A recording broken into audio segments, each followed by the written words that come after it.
Good morning, everybody. Welcome back to another video. My name is Jan Kilstra and I'm a dairy farmer from Saskatchewan, Canada. It has been a minute since I've posted to YouTube, and that's just because I was taking a bit of a break. Did quite a bit of traveling. I went to Ontario for about a week. Straight after that, we went to Vegas for my 25th birthday, which was a blast. I don't recommend gambling, but it's definitely cool to see the entire city. And we drove a Hummer down the strip. We shot some guns. I just got up to a bunch of fun out there. Then a couple weeks after that, we went to Costa Rica for 2 weeks, which was also a lot of fun to see the jungle, you know. So been doing a bit of traveling, just taking it easy. It's always a slow time on the dairy farm this time of year, January, February, March. We're kind of just putting bedding in the corrals, keeping everything going, just milking, feeding, and there's not a whole lot more than that going on. But spring is just around the corner. It's about to get super warm today. And the snow is definitely going to start melting out here. We're feeding cows this morning, then we're going to get up to some other stuff, needling cows, breeding cows, and some other stuff later today. So let's get that started. It's just after 7. It's starting to get bright out here around 6:30 in the morning already, so the days are definitely getting longer. We love to see it. It's a lot easier to get more done in a day when the days are longer.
Cows are fed, they're locked up, and we got 4 cows to breed this morning. I just marked them all with that clothes hanger right there.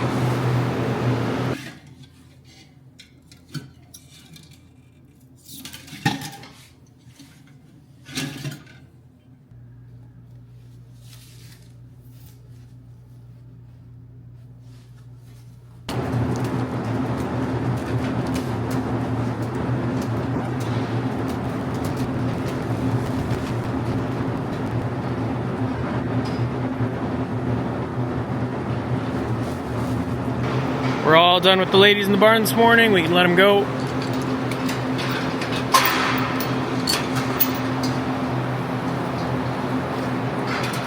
Next thing we're doing this morning is bringing close-up cows and heifers into our close-up pack in the barn. We always take animals that are 3 weeks off of calving from the corrals, bring them into our straw pack barn.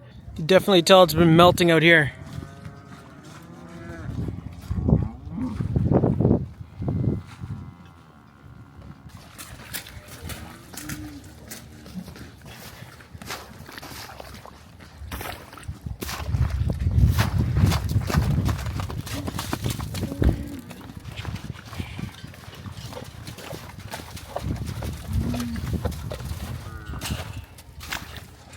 There was only a total of 4 this week, so that went super quick. They're on the close-up pack now.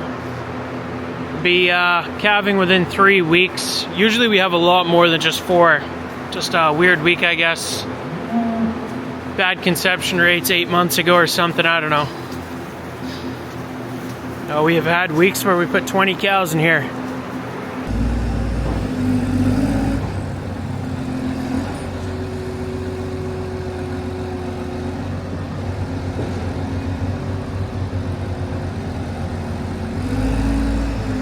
Last thing we're doing before lunch here is taking a room of calves out. They're old enough, time to move them into the group housing. So we just grabbed our calf mover, hooked it up to the New Holland. We're gonna head over to that calf room now.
All right, the calves are out of this room.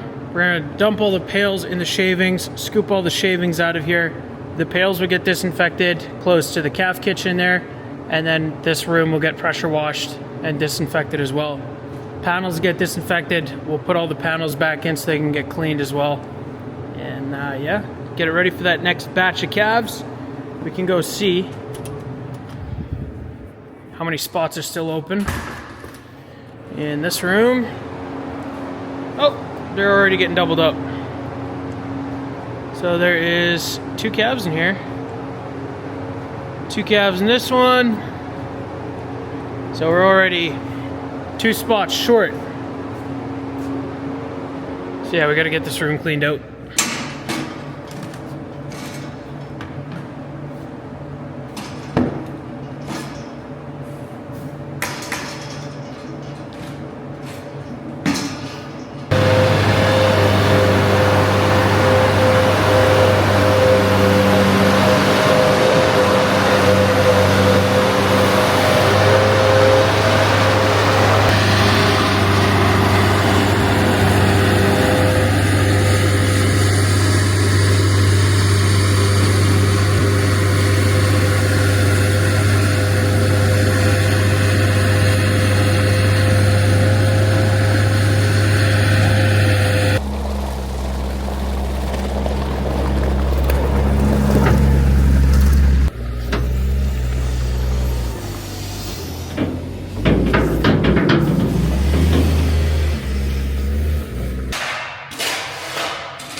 These corrals are starting to get flooded. It is 6 or 7 degrees above freezing today, and it's definitely showing in the corrals.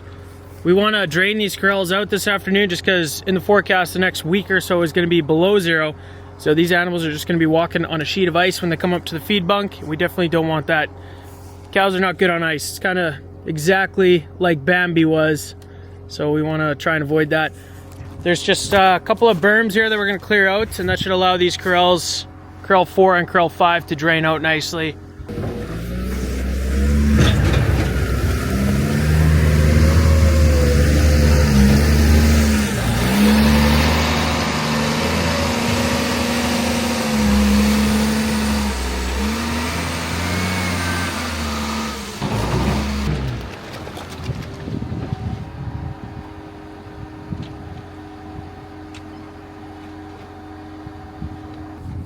Got her broken up a bit here. It's draining really good. I think it's only going to take a couple minutes to drain this corral out. This is not wrecking the environment. We have an intensive livestock permit for our farm, and in order to get that, we had a government agency come out here and they surveyed the elevation of all the land around the yard to make sure that any runoff from these corrals was inside of the safe area. So around the edge of those poplar trees there, it's kind of low. Typically the water did flow there, but we were forced to build a berm around there to block all of the overflow from these corrals from ever seeping out into the fields and maybe into somebody else's field, into any water. So it is safe what we're doing here. Since it's been melting a bit, we can get a good idea of how much liquid manure is actually in our lagoon, and I can see it right in the corner here. I'd say we got maybe 1.5 feet of storage left, which is the equivalent of a month of storage. So that means by the end of the 3rd week of April, we gotta take some manure out of this thing. So hopefully it dries up quick. Hopefully those fields dry out. That's always the worst, if this pit is full and you gotta empty it, but your fields are muddy. You just wreck the field with a bunch of ruts and stuff. But see how spring goes. Get this bucket cleaned out.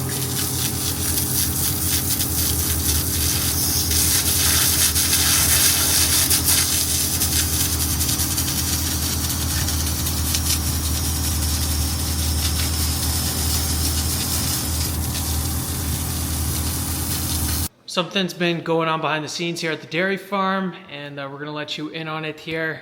Miriam has been busy making cheese. Yep. Look at all this. It's not even all of it anymore. We cut some open already. Yeah, we've already been trying it. She's gonna cut me another slice here so I can take it home. Yep. These are just kind of the trial runs. Before we get into it too seriously, we want to make sure it tastes good before we spend a bunch of money on Miriam's new cheese building. Yeah. Oh, tell us a little bit about the cheese. Like, what kind of cheese is it? It's supposed to be Gouda cheese, but That's the goal? that's the goal. Yeah. So what's the difference between cheddar and Gouda? Just the taste. Is it just a different taste? It's a different taste. That's with like Havarti and everything. Those like there's different recipes to make it as well, but yeah. Okay. So this is half one of those wheels. She's gonna cut me a slice. A new cheese knife. Yeah, you literally just went and picked that up from the mail, right? Oh, you can do bigger than that, bro. Is it? Oh yeah, that's really hard because it's cold. There you go. Thanks. The cheese. It's like a kilo, right? Yeah, should be about a kilo. Finished up at the farm for today. I'm gonna head home now. I just want to let you guys know I'm very thankful for you guys tuning back into the channel, and I also wanted to say thank you for 200,000 subscribers. That blows my mind. I never thought in a million years I'd have 200,000 subscribers on YouTube, so that's pretty cool. And also there's gonna be some pretty cool videos coming up. We just demoed a mini telehandler from Weideman that was through Full Line Ag. I'm gonna do that complete deep dive into the BA from De Laval, that new ear tag analysis tool that we have in our farm. Kind of go way more into depth on how that's actually working for us and what it's done for our farm. I've also done two pretty cool farm tours recently, one from Alberta and then another one from London, Ontario. So some pretty cool operations coming to farm tours. People seem to really like those on the channel as well. So thanks again for tuning back in, and I hope to see you guys in the next one.